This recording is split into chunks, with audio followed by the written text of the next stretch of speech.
So now we're going to investigate the quiz tool, and as I look along the events on the left hand side of the screen, I see that there is a quiz available, and I could click this link to open the quiz.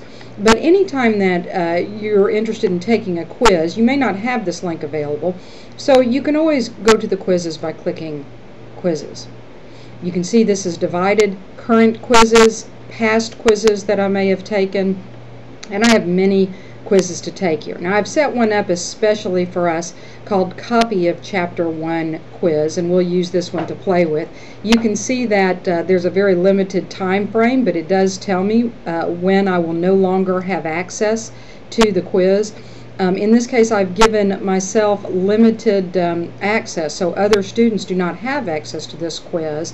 And also the little lock here means that it is password protected, and my instructor would have to give me the password so that I could take this quiz.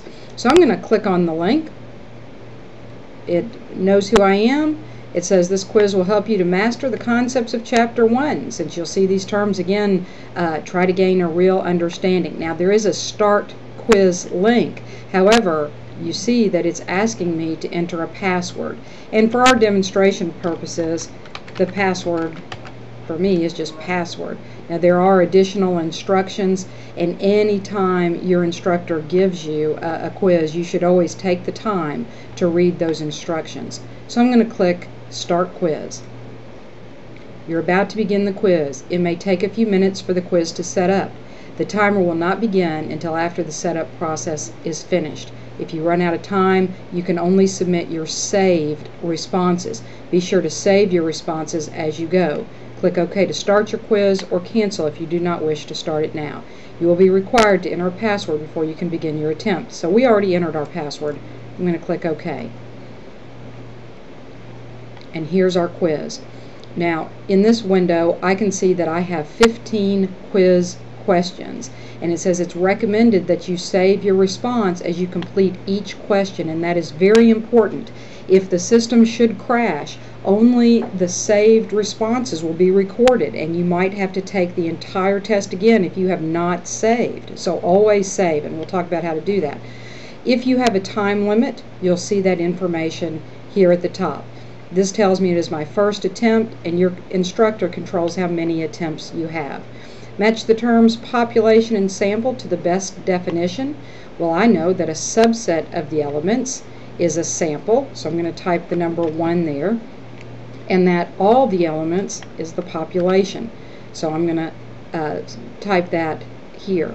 Now, what I'm then going to do is come over,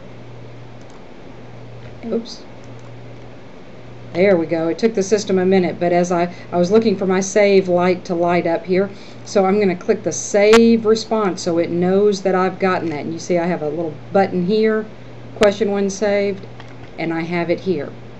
Now I'm ready to go to the next question. I can click my next arrow, and I'm not going to read the whole question. Characteristic of the interest of the elements in a data set. I'm going to say that's my variable of interest, and if I feel good about that, then I'm going to come over here to my save button, and if you'll notice down here in the bottom it says 2 questions saved. And so I would continue like this through each of the questions.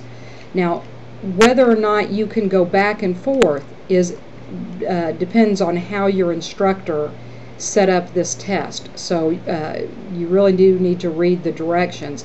You can see on this left side I can scroll down, and I could go to a specific question. If I just wanted to see question number 7, question number 10, whatever questions I might be interested in. When you're done, you simply click the go to, or it might be a good idea, save all responses, just so any changes you've made will be recorded. Then I'm going to click go to submit quiz. Now notice how it realizes that I have not answered all the questions, and in this particular case it says you have 5 unanswered mandatory questions. Now if your instructor has marked questions as mandatory, they have to be entered before we can continue, and I'll continue in another video.